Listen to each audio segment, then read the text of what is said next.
stand out from everybody else. So the boss says, hey, we've got this position opening up and I think we should give it to Nancy. She does so much more than we expect. Just imagine what she'll do if we give her this promotion. You've got to do more than you're paid for. You've got to. It's an investment in your future. It's one thing to make a sale. I'm telling you, if you make a sale, you'll make a living. If you go beyond making the sale and serve people by keeping in touch, calling them before they call you, writing a thank you note, sales will lead to multiple sales. You can make a fortune if the customer is well taken care of. People who are well taken care of will open doors you can't get through by yourself. All of us have found ways to make a living. What got interesting for me early on was to figure out ways to make a fortune. You'd say, well, Mr. Rohn, how would I deserve to make a fortune? It's easy. Render fortunes of service. People will do things you cannot believe for people who give them good service. Here's one of the greatest gifts you can give anybody, the gift of attention.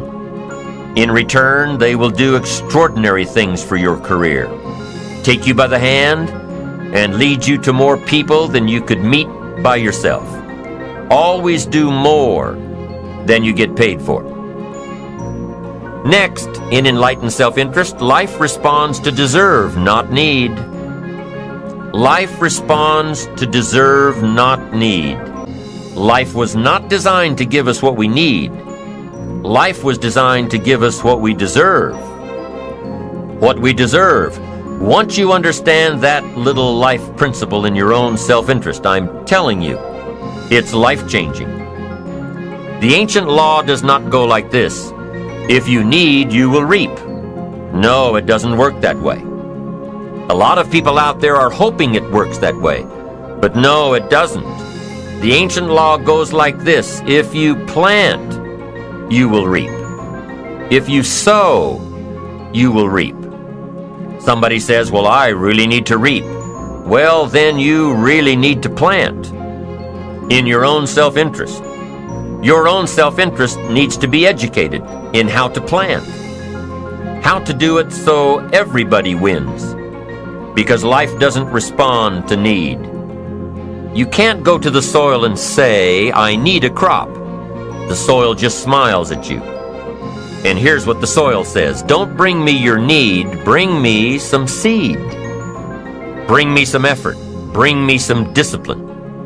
Bring me some interest. Bring me some service. Bring me these things and I'll return to you multiplied by 2 times, 5 times, 10 times. You can't come with need. You've got to come with seed. You've got to come with willingness. You've got to come with skills. You've got to be willing to learn, willing to change, willing to grow, willing to put yourself out, willing to stand up to the bad weather, willing to pull out the weeds, willing to nurture. That's the only way you get a return. Once you understand these principles, self-interest now truly becomes an exciting challenge, making sure everybody wins. Enlightened self-interest makes sure that everybody wins. Now here's another one. If you want to find, you must search. And if you search, you will find. In order to find, you must search. You must go to church. You must go to the seminar. You must go to the library. You've got to go to the bookstore. You've got to go to the class. You've got to go to the training. You've got to go searching. Why? If you search, you will find. You'll find ideas. You'll find inspiration. You'll find hope. You'll find contacts. But you've got to be out there, on the search, on the look. Life reserves its treasures for those who deserve it, not those who need it. Enlightened self-interest, giving so that you will receive, searching so that you will find, making sure that everybody wins all the way around. Enlightened self-interest needs to be educated. Enlightened self-interest says, I will learn that life is not just the passing of time.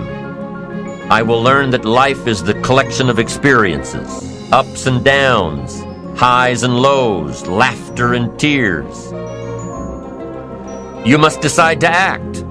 You must have the discipline to act. Now here's what's important about discipline. One discipline affects another discipline. All disciplines affect each other.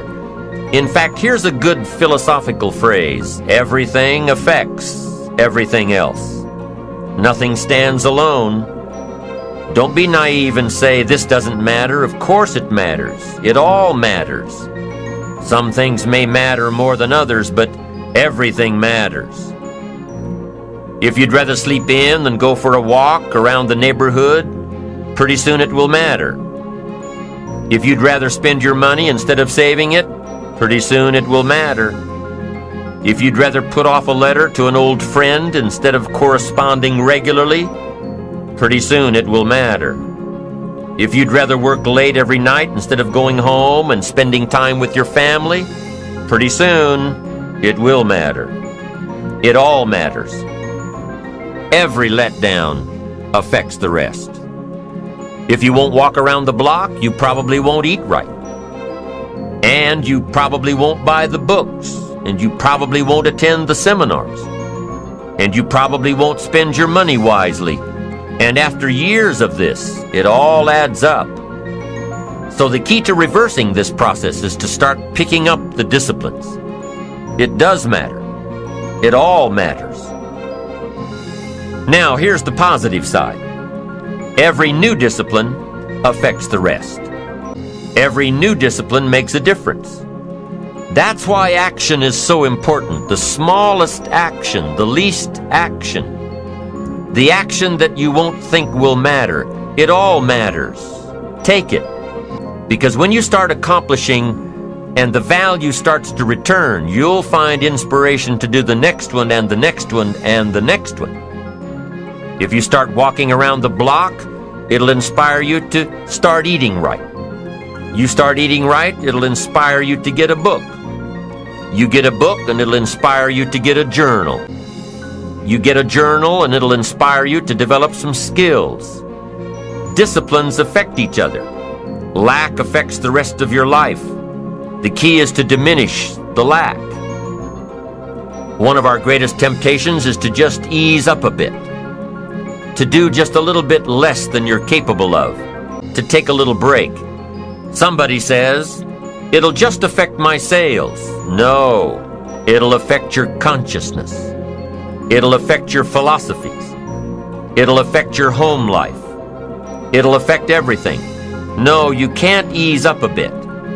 That's what vacations are for. When you're at work, work. When you're on vacation, rest. Wherever you are, be there.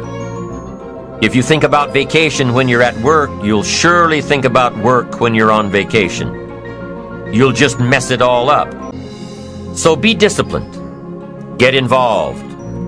Do all that it takes to get the job done. Get your health back. Get your bank account where it's supposed to be. Get your family in order. Get disciplined, be disciplined every day. When you set up the disciplines that give your life structure, miracles can happen. Multiplied. And I'm telling you, anybody who wants to make a drastic change in their income can do it. I was broke at age 25 and a millionaire at age 31. Everything around me was the same. I changed. I refined my philosophy. I read the books. I took the classes. Started looking at life a little differently. I'm telling you, it works.